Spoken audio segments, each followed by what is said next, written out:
Boa tarde, pessoal. Primeiramente, em nome da KHS, gostaria de agradecer aí a equipe da Agrária aí pelo convite. É o primeiro ano que a KHS está participando aí desse evento, né? E surgiu aí o ano passado uma conversa aí com a Agrária, né? E realmente ficamos muito felizes e obrigado aí por essa oportunidade.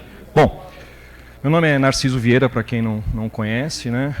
Eu estou no mercado há praticamente 24 anos aproximadamente, né? De tudo que nós vimos, né, de todo esse processo que estava atrás aqui, é uma riqueza enorme para nós, né, que a gente se preocupa muito de tudo que vocês elaboram, o ouro que vocês elaboram, a gente se preocupa dali para frente, para que o invase e a embalagem no produto final, a KHS consiga entregar para vocês da melhor maneira possível. A KHS, ela está aqui no Brasil há aproximadamente 50 anos, né, fabricando equipamentos, né? Então a gente está situado em São Paulo, próximo ao aeroporto de Guarulhos. Da mesma forma, com a preocupação com o mercado de vocês, serviços especiais, a KHS também se preocupou.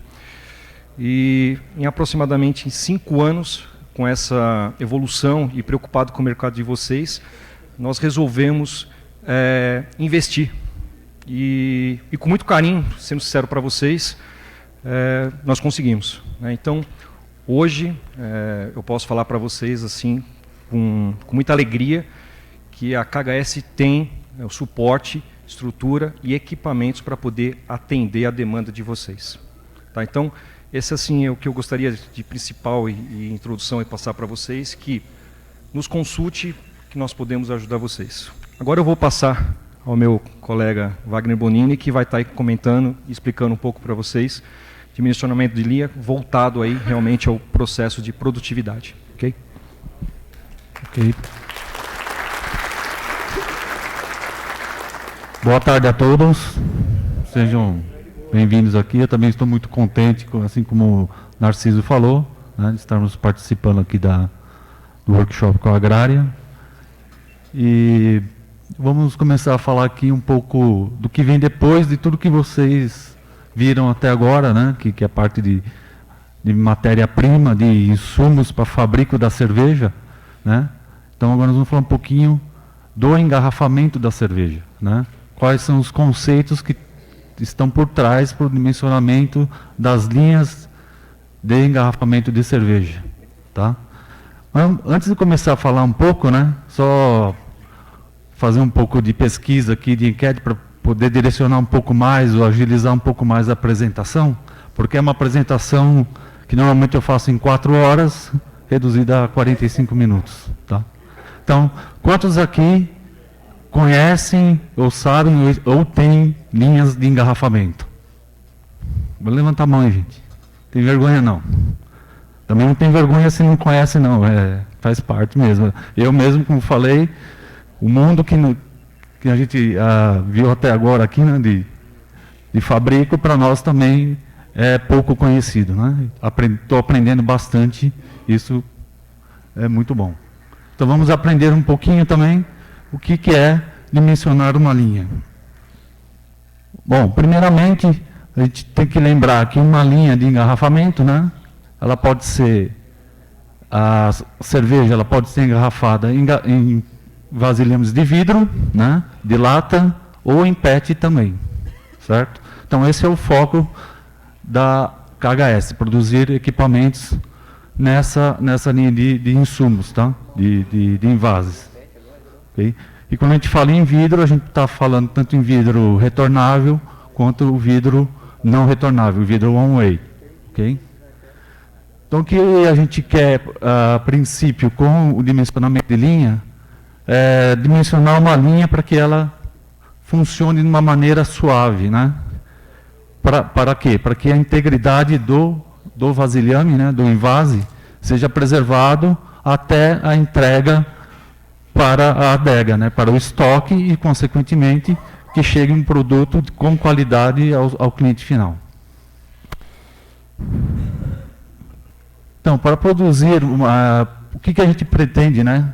Aqui é produzir com uma eficiência alta, né, e com custo baixo, né, e produzir com qualidade. Dessa maneira, ter uma produtividade, né, utilizando metodologias e os conceitos que nós vamos ver a partir de agora. Vamos lá.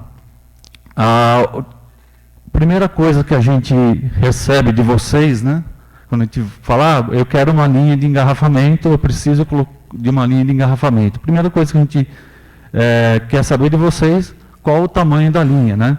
Para quantas garrafas, quantas mil garrafas por hora, né? Como o Narciso falou, a KHS era conhecida por linhas de médio e alta cadência, né? E agora a gente está adequado ao mercado de vocês. Nós temos enchedores a partir de 5.000 garrafas horas de vidro. Ok? Então, a primeira coisa, eu preciso de uma linha de uma determinada cadência, velocidade. Tá, a partir daí, a responsabilidade de dimensionar os equipamentos é da KHS para atender, mas a gente precisa de algumas informações, né? E uma delas é a área disponível para instalar essa linha, certo? Qual que é a largura e qual que é o comprimento dessa linha. E outras informações, né? Nós vamos saber um pouquinho da parte externa a essa área, né? Como que é a logística dentro da empresa de vocês, né? A gente precisa saber dos acessos extras, por onde entram os insumos, né? E onde vão sair as quebras e os rejeitos. E os acessos intras, que aí a preocupação é nossa, né? Como os operadores, né, vão operar as máquinas, a manutenção, como eles vão fazer as manutenções, as distâncias entre máquinas, transportadores, né? Ok? E a gente se preocupa também aqui com agrupamento de máquinas, né? Para que vocês tenham um número reduzido de operadores na linha. Então a gente vê aqui os acessos extras, né? Que são os operadores, que como entram e saem da linha, os insumos, rótulos, tampas, cartões, né? Filme xerique, pele, bandeja. Então a gente tem que se preocupar como vai ser o acesso para abastecer as máquinas. E temos que nos preocupar como vamos tirar os rejeitos, né? E a sujidade da linha, né? Então temos que prever espaço para isso também. Temos que deixar espaço para as paleteiras manuais, empilhadeiras, dependendo do peso e volume, né? Okay? Então, resumindo, né? Que a gente tem que pensar no layout, a disposição das máquinas, né? Posicionar as máquinas conforme o conceito de área seca, área úmida. E dependendo, vai variar de acordo com cada cliente, né? Com a situação dentro da área, dentro do galpão de vocês, da fábrica de vocês. Tá? Considerar todos os acessos, todos os lados da máxima, o máximo possível, né? Por causa da questão de manutenção e operação. Ok? Tentar evitar cruzamento de transportadores, né? Porque isso vai causar um problema de ergonomia, né? Tanto para os operadores e de manutenção também, porque você vai ter transportadores muito altos ou muito baixos, isso dificulta a manutenção. E a gente procura também fazer com que as máquinas tenham basicamente o mesmo sentido de operação, né? Para que vocês, por exemplo, uma enchedora, uma rotuladora, pensa que hoje você tem uma linha, mas no futuro vocês possam ter futuras linhas, né? Então a gente procura manter sempre o mesmo sentido de rotação da máquina, porque tem alguns insumos, certo, que vão ser demandados dessa maneira, né? Por exemplo, rotuladoras, né? Se a máquina roda sentido horário, o sentido de desbobinamento ou do rótulo é horário. E se é anti-horário, anti-horário. Então a gente procura sempre manter o mesmo sentido de construção. Como falei, né? A questão do espaço de operação e locomoção. Prever passarelas, passagem, para que o operador não esteja enclausurado, né? Nem entre máquinas ou transportadores.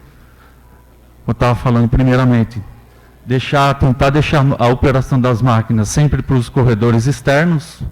Se não for possível, aí nós vamos ter que prever passarelas, né, para transportadores para acessar a parte de operação das máquinas.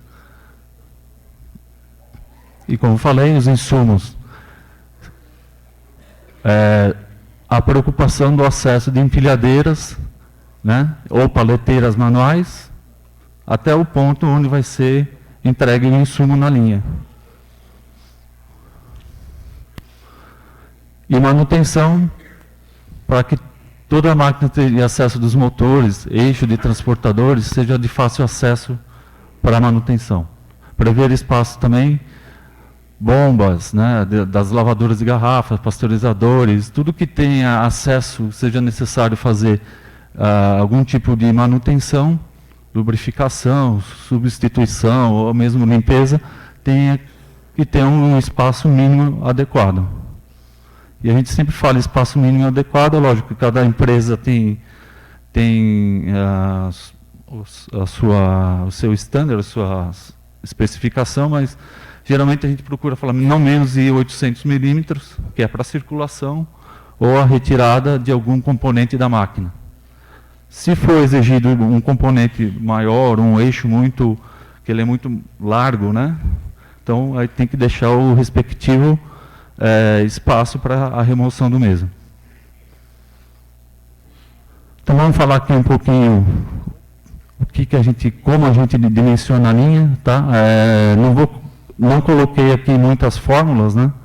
Porque é chato, né? Falar desse assunto aqui já não é fácil entender. Agora, se colocarmos aqui todas as fórmulas que envolvem como a gente calcula e desenvolve, né? Vai confundir mais você. Então, a ideia não é isso. A ideia é dar para vocês qual o conceito e o princípio básico de como dimensionar a linha.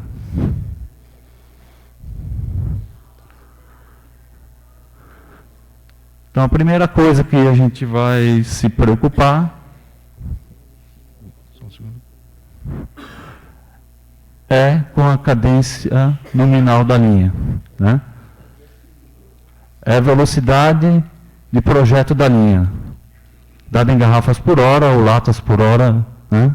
E essa cadência é definida pela máquina crítica, né? Gente, o crítica aqui não é que a máquina é ruim, tá? Porque todo mundo fala, pô, mas a máquina é crítica, então ela é ruim. Não, ela é crítica porque é ela que dá a cadência nominal da linha, tá? Então, todas as demais máquinas de uma linha vão trabalhar para que essa máquina nunca pare. E nós temos também, lógico, a cadência nominal, é uma cadência teórica, né? E a gente tem a cadência efetiva, que é o que realmente essa máquina aqui, que é a máquina principal, ela vai entregar no final. Que nada mais é a cadência efetiva, a cadência nominal visa a disponibilidade em que essa máquina funcionou, em horas.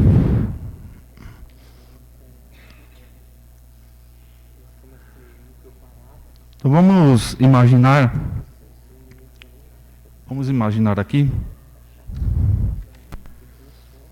que uma linha, ela é composta lá de várias máquinas, né? De várias máquinas. Pode ser também que seja uma máquina, né? A maioria de vocês, como nós estamos falando aqui do universo micro cervejeiro, a maioria de vocês possuem uma máquina na linha que é enchedora, né? Mas é uma máquina, mas antes dessa máquina eu tenho um processo que não é automatizado. É feito manual, que é despaletizar, colocar a garrafa num transportador que vai alimentar a sua máquina crítica, no caso a enchedora. E na saída dela, você vai ter um transportador e algum operador que vai estar ali retirando as garrafas. Tá? Então, é um processo também, só que ele não é totalmente automatizado. É uma linha também. Então, uma linha composta de várias máquinas, né? Vamos falar de uma linha aqui de engarrafamento de cerveja retornável. Você tem a máquina 1, que é um despaletizador, máquina 2, uma desencaixotadora, uma lavadora, enchedora, rotuladora, a encaixotadora e o paletizador, por exemplo. ok? Então essa máquina aqui é a máquina que vai dar a diretriz, é a máquina-chave da linha.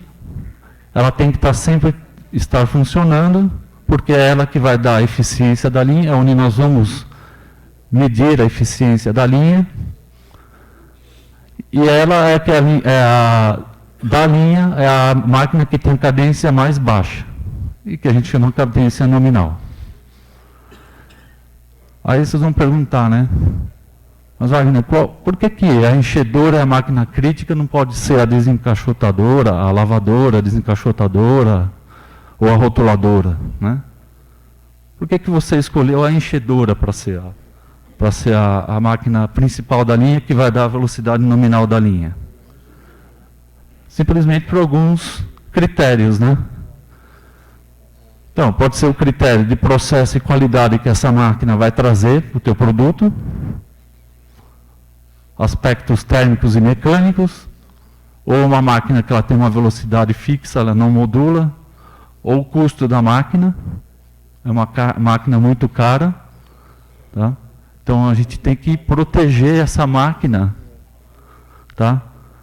Das paradas das máquinas que estão anterior e das paradas das máquinas que estão posterior. Certo? Por quê? No caso de uma enchedora, porque ela tem processo e tem qualidade, né? Então a gente quer manter ela sempre funcionando, porque é a máquina principal da sua linha que vai dar a qualidade do seu produto, né? Se ela ficar anda e para, ela vai dar problema de processo. O que é? Variação de nível, né? De enchimento, pode dar, né? Ela pode dar problema de oxigênio, né? TPO, né? Todo mundo sabe o que é TPO, né? Ela pode agregar mais oxigênio, porque ela está andando e parando, ela não está num processo contínuo de produção. Tá? Então a gente elege essa máquina por essa questão de processo e qualidade. E também porque ela tem um custo alto, tá? Vamos falar que a enchedora dentro de uma linha, ela também tem um custo alto. Alguns fabricantes, né? Aliás, agora acho que a maioria, tá? Quando a gente fala em linha de cerveja, a gente fala de pasteurização em linha, né? A gente tem enchedora e logo ela vai para um pasteurizador. O pasteurizador é túnel, né? Só para explicar um pouco para quem não conhece muito, as garrafas entram já envasadas, tampadas, elas sofrem um processo térmico, que são jogado um chuveiro de água, né? Que vai aquecendo até por volta de 60 a 61 graus.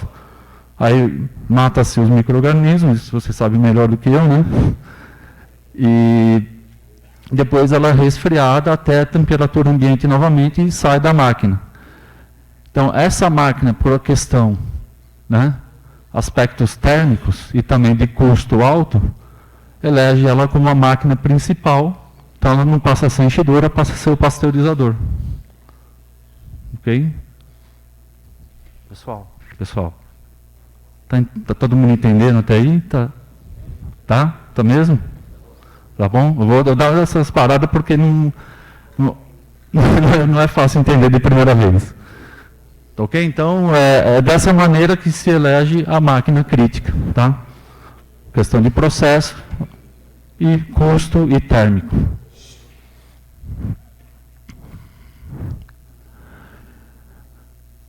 Ok. Então, qual que é o objetivo, né? Eu falei para vocês, qual que é o objetivo?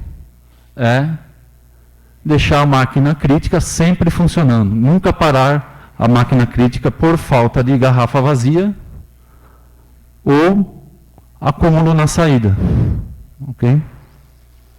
Então, tem que estar sempre alimentada na entrada e ela tem que ser sempre descarregada na saída. Ou seja, o transporte na entrada tem que estar sempre cheio e na saída tem que estar meio vazio, para não bloquear essa máquina. Então, o primeiro passo que a gente vai procurar fazer é cancelar as paradas das outras máquinas. De que maneira? Colocando a acumulação, né? Colocando o transportador antes e depois. Tá? Porque se uma máquina parar aqui antes ou depois, eu tenho um acúmulo de garrafa cheia aqui, que se essa máquina para, continua alimentando, e se essa aqui parar, tem um espaço vazio lá, não para a máquina crítica. E o segundo passo aqui, a gente tem que regenerar essa acumulação. Né? Então a gente tem que fazer com que as máquinas que estão antes e depois, elas tenham uma sobrevelocidade. Então como a gente faz para cancelar, né, as paradas das outras? Né? Então a gente vai colocando acúmulo entre as máquinas. Tá? Sempre cheio aqui antes da máquina crítica e depois da máquina crítica em vazio, 50% em vazio e aqui 90% cheio. E o tempo, né, a acumulação é um tempo, tá, gente? Não é uma quantidade de garrafa. Eu não vou entrar muito no detalhe, mas acreditem em mim, é um tempo, tá? É um tempo que essa máquina aqui pode ficar parada, enquanto essa máquina, para que essa máquina não para, e ou depois da máquina crítica, a mesma coisa. Quanto tempo essa máquina pode ficar parada que não afete essa máquina aqui? Porque se chegar a parar, você vai parar a tua máquina principal e você vai perder produção, vai baixar a tua eficiência da linha. Então, esse tempo de acumulação em função do comprimento e largura dos transportadores, a cadência nominal da linha, diâmetro do frasco e a velocidade máxima de transporte da garrafa ou da lata. Tá? Isso aqui tem muito a ver com você querer proteger tua garrafa que ela não quebre, ou tua lata não amasse, ou tua garrafa PET também não deforme. Então, nós temos cálculos, né, que a gente sabe qual que é a máxima velocidade que eu posso utilizar para transportar essas garrafas, sem que genere quebra, ruído também, né, isso é indesejável numa linha, tá? Por questões óbvias de saúde, né? Os operadores estão ali na região, então não pode, hoje, pela legislação, não pode passar de 85 decibéis.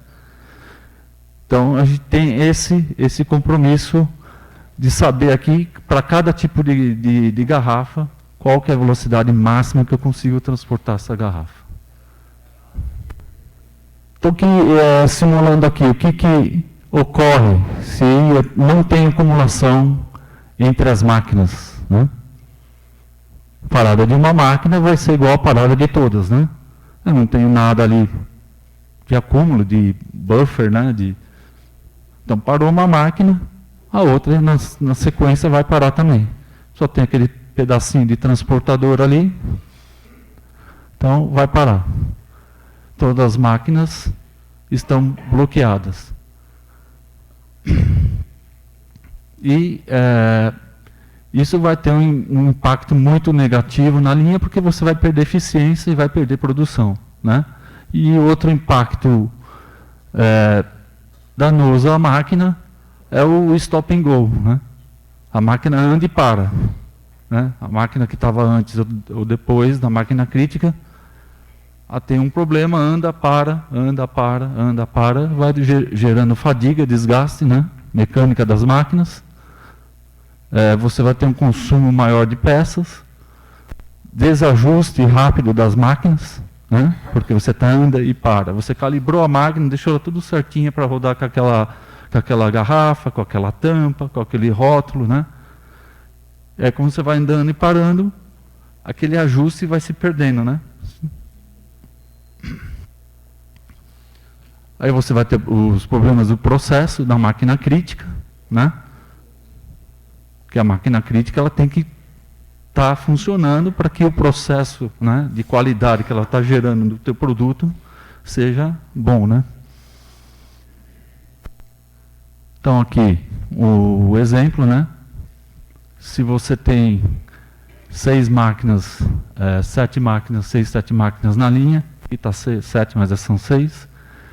Se você multiplicar a eficiência própria de cada máquina, né, que a gente chama de disponibilidade, tá? Não é nem confiabilidade, disponibilidade de cada máquina, eficiência mecânica própria de cada uma dessas máquinas, como não tem acúmulo, a eficiência é a mesma coisa que eu multiplicar a disponibilidade de cada uma. Então a gente vai ter uma eficiência ruim, né? Abaixo de 70%. Vocês têm ideia o que é uma eficiência boa de uma linha? De retornável? Alguém aí que tem linha sabe, né? 85%, hoje em dia a gente fala até 90% de uma linha retornável de cerveja. Tá? Então, por não ter acúmulo, você já está perdendo praticamente 20% de eficiência. E aí a gente começa a entrar um pouquinho de termos mais técnicos, né? Que é o TMBF, TMP, tempo médio de bom funcionamento da máquina, e o tempo médio de parada. Mas já vou explicar para vocês o que é melhor são esses termos. Então, uma linha que está dimensionada, né, bem dimensionada, com os acúmulos e o V gráfico e a sobrevelocidade, normalmente ela funciona dessa maneira. Tá? Vamos analisar aqui depois da máquina crítica. Tá? Então, numa situação normal, aqui eu estou com todas as máquinas na cadência nominal da linha. Tá? Aí vamos supor que para a máquina 5. Parou a máquina 5, consequentemente, é lógico, vai parar a máquina 6, porque vai faltar a garrafa lá, mas as garrafas que estão aqui no transportador, elas vão sendo acumuladas, né? Consequentemente, se essa máquina não voltar a funcionar, vai parar esta máquina, né? E vai parar a máquina crítica. Então, o que um bom dimensionamento e automação da linha, né, vai fazer, né? Lembrando que todas essas máquinas que estão após aqui, elas têm uma sobrevelocidade. Então, a máquina 5, ela tem que voltar antes que pare a máquina 4. E como que ela volta? Ela volta na máxima velocidade dela, na sobrevelocidade. Ok? Aí ela vai consumir todas as garrafas ali que foram acumuladas no acúmulo. Mas antes que a última garrafa aqui, ó, tem um sensorzinho aqui, né, que vai avisar aqui e falar, ó, teu acúmulo está cheio, para essa máquina. Eu não quero que isso aconteça. Então, o problema dessa máquina, certo, tem que ser resolvido pelo operador. Tá? Quando a gente fala problema, a gente fala problema pequeno, né, microparada, né? Vocês viram lá que está falando microparadas. Não estamos falando parada de manutenção, né? Passou de 5 minutos, aí a gente já fala que é parada para manutenção, ou algo mais, um pouco mais grave. Tá? Então, antes que a última garrafa está enchendo aqui, toque aqui, essa máquina volta em sobrevelocidade e começa, né? Começa a comer as garrafas, né? Começa a puxar as garrafas. Aí faz com que esse acúmulo volte de novo à situação original dele. Tá? Tudo certo, pessoal? Bem? Ok. Então aí que a gente tem o famoso lá V gráfico, né? Então a gente já sabemos que a máquina crítica é a máquina nominal, né? Que ela dá a cadência da linha, e essas máquinas que estão antes e depois tem que ter a sobrevelocidade para recuperar os acúmulos e fazer com que a linha funcione de uma maneira suave. Aqui alguns exemplos, né, de gráfico V, ou V gráfico. Uma linha de 60 mil garrafas horas, né, gente? Eu sei que um pouquinho além, né, da realidade de vocês hoje, mas vamos pensar, né, gente? Que um dia vocês não estejam nesse patamar aqui, né? Então, 60 mil, uma linha de vida retornável, e a máquina principal é a enchedora, né? Então, aqui na horizontal temos todas as máquinas da linha, e no vertical nós temos a velocidade de cada máquina. É uma linha de 60 mil. Então, está aqui a máquina principal, a tampadora, despaletizador, desencaixotadora, lavadora de garrafas. Temos um inspetor eletrônico de garrafas vazias para ver se a minha lavadora lavou bem a garrafa. A enchedora, pasteurizador, rotuladora, encaixotadora e paletizador. Aí você fala, mas tem duas linhas aqui, Wagner, tem uma vermelha e uma azul. A azul é a nominal e a vermelha aqui já é multiplicada pela própria disponibilidade de cada máquina.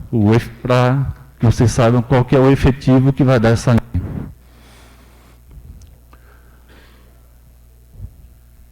Nós temos também linhas PET, né?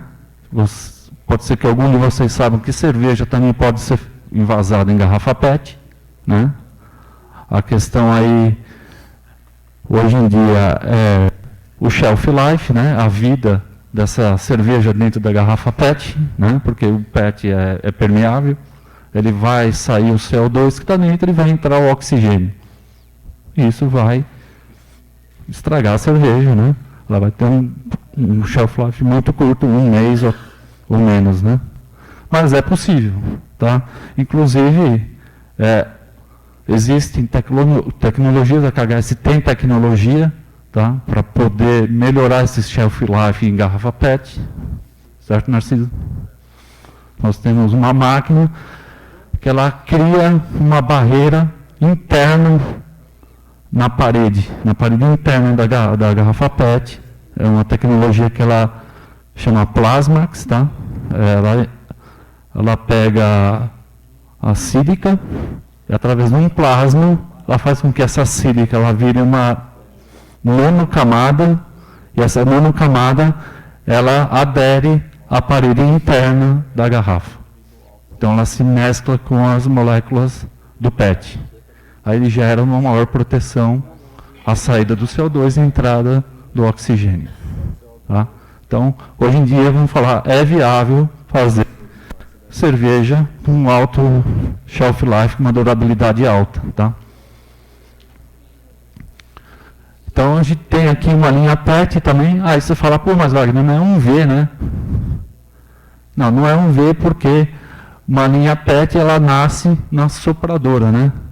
A máquina que recebe aquelas preforminhas, né, aqueles tubete PET, entra dentro da máquina, a máquina tem um molde, né, primeiramente a garrafa, o tubetezinho, a preforma, como a gente chama, ela passa por um forno, ela é pré-aquecida, entra dentro do molde, fecha e é injetado ar a alta pressão.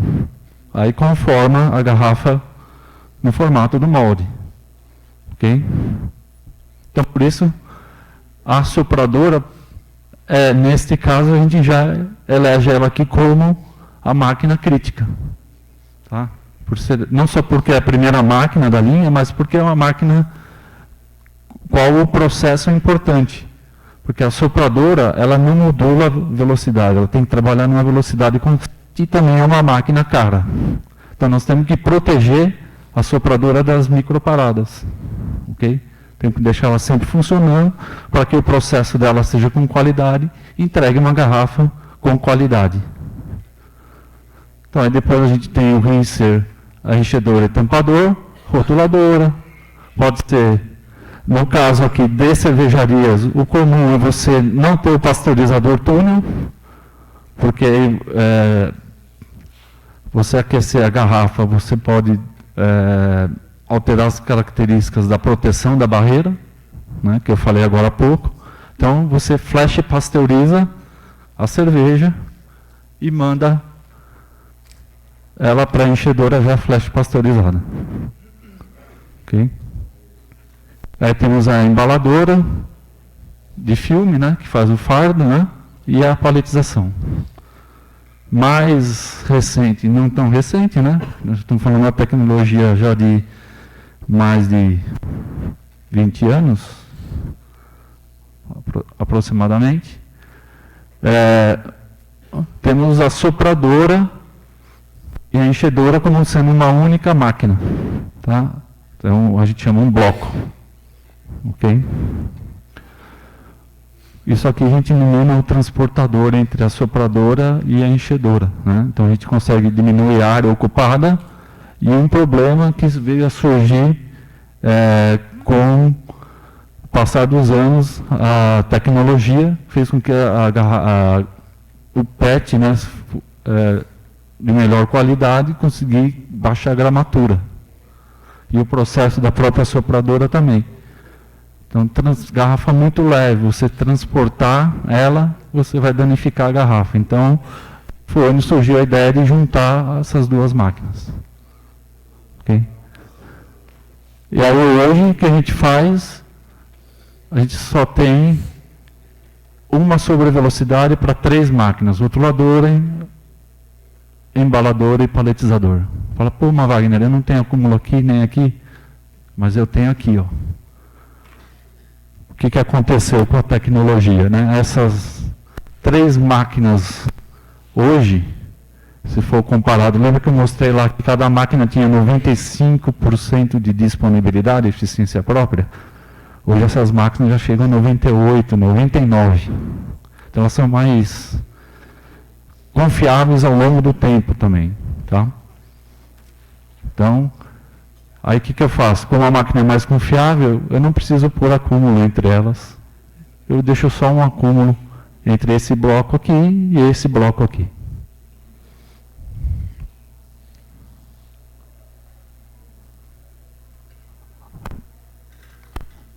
Então vamos lá, a gente falou de acumulação, de V-gráfico, né? Para que serve a sobrevelocidade? Para recuperar lá o acúmulo. Eu preciso de acúmulo, né, entre as máquinas, para cancelar as microparadas entre uma e outra, as paradas próprias de cada máquina. E aí, mas qual que é o ideal de tempo de acúmulo, né? Vocês têm ideia assim? 1 minuto, 2, 5, 10, né? Então, nem pouco e nem muito, né? Tem que ser o ideal para cada linha, tá? Ah, mas como que eu faço para saber, então, qual é o meu tempo de acúmulo ideal? Eu tenho que saber, lembra que eu falei lá do TMBF e TMP? Tempo médio de parada? Esse tempo médio de parada nada mais retirado do que uma análise de estudo de tempo. Você fica parado em frente à máquina e vai estudar por que essa máquina para. Aí você vai tirar lá o gráfico de Pareto. Aí você vai saber, né, qual que é o tempo médio que aquela máquina para. Lógico que ela tem paradas de 15 segundos, de 75, mas na média ela para 45 segundos. Estou falando nesse caso aqui de uma rotuladora, tá? Então nós vamos estudar aqui 4 casos: sem acumulação, com acumulação pequena, acumulação dimensionada e acumulação demasiada.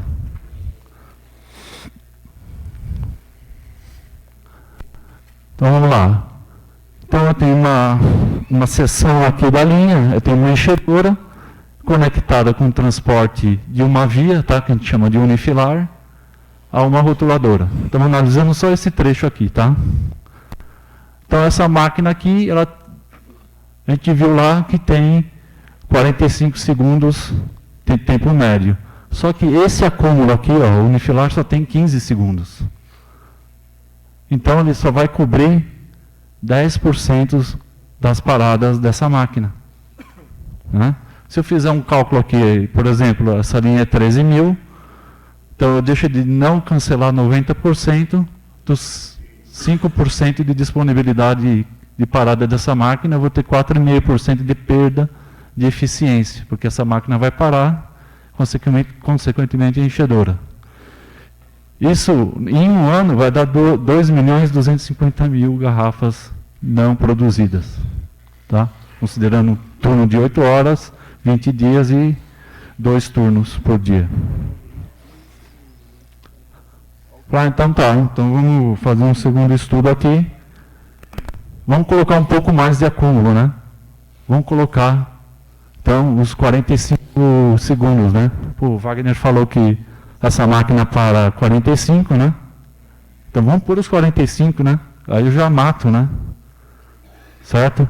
Mas eu tô com esses 45 segundos, eu cancelo só 50% das microparadas dessa máquina. Lembra? Ela para com 15, mas também tem paradas com 75, né? Ou mais, tá? Isso vai dar uma perda ainda, baixou 1 milhão, né? Não perco mais 2.250, perco 1.250.000. Melhor, né? Certo? Mas ainda, será que é o ideal? Então vamos aqui, então vamos colocar o acúmulo bem dimensionado, tá? 1 minuto e 15 segundos, tá? Aí eu deixei de pôr lá o unifilar, já estou pondo aqui acúmulo multifilar, né? Ou que a gente chama acúmulo em massa. Então eu saio, desacelero, abro em massa, tenho um acúmulo, depois eu tenho que ter um transporte funcional que a gente chama aqui, que é um alinhador, né? Um enfilador para pôr de novo as garrafas em fila única para entrar na rotuladora. Com isso aqui, certo? Eu só vou ter 0,5% de perda de eficiência. Tá? Então vou ganhar, em relação ao primeiro caso, 2 milhões de garrafas e aqui mais um de 1 milhão. Ok? Ô Wagner, então vamos pensar aí. Então se pôr com 1 minuto e 15 eu já... E aí, né? Vamos pôr mais, né? Então se acúmulo aqui é bom, vamos enfiar mais acúmulo aí. Vamos por 2, 3... ou mais, né? Porque em vez de eu cancelar 90% das paradas, eu cancelo 100% das paradas. Só que tem um problema, né? Lembra que a gente falou do V-gráfico lá, da sobrevelocidade? Né? Eu tenho que ter uma sobrevelocidade para recuperar esse acúmulo. Quando a gente coloca muito acúmulo, essa máquina aqui ela não é capaz de esvaziar esse acúmulo. Eu vou ter sempre um buraco aqui, tá?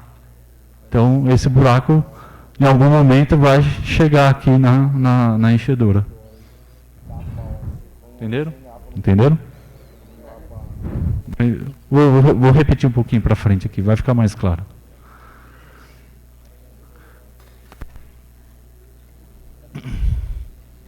Então, vamos lá. Vamos dar uma acelerada aqui, que o tempo já está. Critérios para análise de um V-gráfico. Então, eu tenho o que eu já falei para vocês. O tempo para voltar à situação normal não deve ultrapassar o tempo médio de bom funcionamento da máquina anterior, se tiver antes da máquina crítica, ou se depois da máquina crítica, não, caso esteja depois da máquina crítica. Então, o tempo, há um cálculo que a gente faz, certo? Em função da quantidade de garrafas no acúmulo e com a velocidade nominal e a diferença de velocidade entre as máquinas, que eu sei quanto tempo com aquela sobrevelocidade eu vou conseguir voltar à situação normal de acúmulo. Isso tem que ser sempre menor que o tempo médio bom de funcionamento. Né? Vocês entendem? Assim, uma máquina, a rotuladora está lá funcionando. Certo? Ela tem um tempo médio de bom funcionamento. Só que o meu tempo de voltar à situação normal é maior que esse tempo médio. Quer dizer, a máquina está lá na sua velocidade máxima, tentando recuperar aquele acúmulo, mas na média ela quebra antes que eu esvazie, que é esse tempo aqui, ó, de recuperar. Então, quer dizer, não adianta nada eu colocar excesso de acúmulo. Falar assim, então, mas Wagner, eu quero 3, 4, 5 minutos. Tá bom, você quer.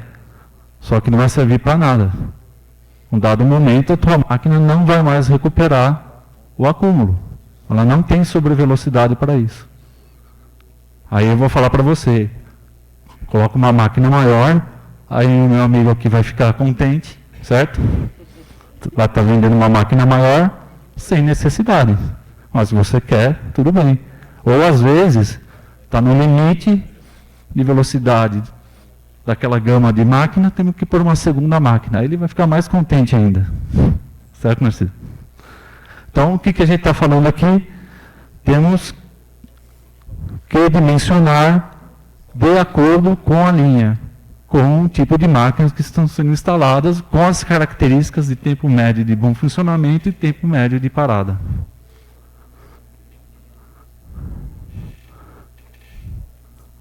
Então, Wagner, qual que é a regra, então, para eu dimensionar o acúmulo? Vocês não viram lá? Eu dobrei praticamente, né? Era 45 segundos, eu coloquei 1 minuto e 15 e cancelei 90%. Então, o tempo de acúmulo, o ideal é 2 vezes o tempo médio de parada da respectiva máquina. Tá? E, como eu estava falando, isso tem que ser levado ao custo-benefício, né? Ok?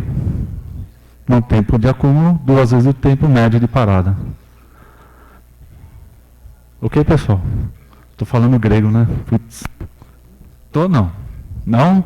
Não? Fala aí, pessoal. Tô não. Tá entendendo? Tá bom. A sobrevelocidade da energia é sempre analisada cuidadosamente para que se evite um superdimensionamento de máquinas. É o que eu acabei de falar, né? Se eu coloco muito mais tempo de acúmulo, eu tenho que ter uma máquina muito maior. Né? Então, tem que tomar esse cuidado aqui quando a gente fala em adquirir uma linha. Aqui, rapidamente, não quero bagunçar mais a cabeça de vocês. Esse aqui é um... Meu tempo já acabou, gente. Vamos lá. Vamos lá. A gente tem o tempo... acabei de falar para vocês qual que é o tempo ideal. Aqui tem as máquinas, as suas velocidades, as suas confiabilidades, disponibilidades, os tempos de acúmulo entre uma máquina e outra, e eu estou mostrando para vocês que essa máquina despalitizador, por exemplo, tem 45 segundos, e nós colocamos 1 minuto e meio, né? 90 segundos. Então, eu estou analisando aqui se eu estou dimensionando de acordo com o conceito que eu falei. Ok? Então, você está vendo aqui, todas elas têm o dobro. Então, quanto a dimensionamento de acúmulo, está ok. E quanto lá o tempo de voltar à situação normal, está ok também? A gente vai lá e analisa. Tempo médio de bom funcionamento do despaletizador antes da máquina crítica. Ó, voltar à situação leva 6 minutos, só que ela para em média a cada 24. Então está ótimo, né? Depois da máquina crítica aqui, ó, tem a enchedora, né? A recravadora que tem um inspetor aqui depois. Ó, ele para em média a cada 16 minutos, mas eu volto meu acúmulo em 10 minutos. Então está bem dimensionado. Quando não está bem dimensionado, certo? No caso anterior ali, ó, só voltando rapidamente, está 1 minuto, né? Então eu coloquei 30 segundos o tempo médio de parada do inspetor, eu coloquei 1 minuto de acúmulo. Quando eu não faço isso, coloco o acúmulo em demasiado, o inspetor aqui, ó, ele não tem sobrevelocidade ideal, meu tempo de voltar à situação normal é 20 minutos. E essa máquina para a cada 16. Certo? Então, quer dizer, não adianta nada eu pôr acúmulo em excesso, porque essa máquina nunca vai recuperar o acúmulo. Aí, pessoal, falamos aí de linha, né? Um exemplo aí de layout de uma linha. Aqui é uma linha de cerveja, obviamente, vidro retornável e não retornável, tá? Não necessariamente precisam ser linhas distintas. Vai depender do que vocês falarem para nós, tá? Ó, minha demanda é tal que eu posso produzir um turno garrafa retornável, outro turno garrafa não retornável, garrafa descartável one-way, tá? Então eu posso usar parte das máquinas, certo?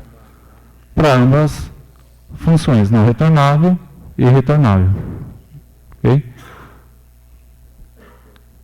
Então, nesse caso aqui, falando um pouco lá do que a gente falou de todo o conceito da linha, a gente recebeu a área, certo?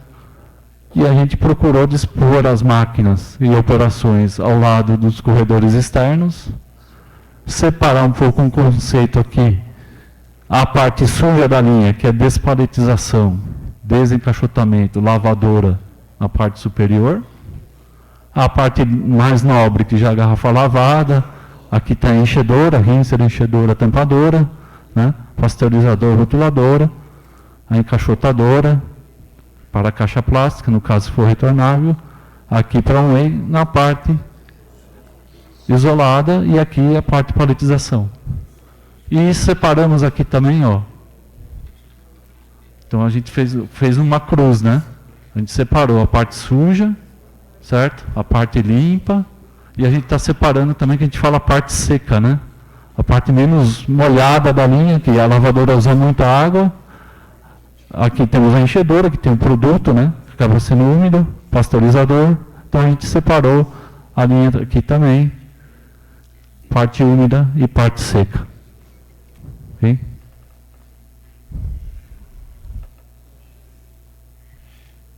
Então a gente chegou aí na conclusão, né? O que é conceber uma linha, né? A gente precisa ter os equipamentos, mas a gente precisa também de nós, né? Que vamos operar e manter essa linha. Se nós não tivermos esse conjunto, né? Que vai trazer toda a parte de experiência, know-how, design, construção, arquitetura de linha, dinâmica. Se a gente não tiver conjunto dos dois, não adianta nada nós como fabricantes fabricarmos o estado da arte, o melhor possível para entregar para vocês, né? Mas também faz parte da nossa aqui treinar vocês para que operem e mantenham essa linha funcionando de acordo, tá? E de vocês o compromisso, certo? De operar e manter essa linha para que ela tenha sempre uma alta produtividade. Ok? Ok, senhores, por enquanto é isso. Foi um pouquinho rápido, né? Espero que tenham gostado e fico aí à disposição para as perguntas.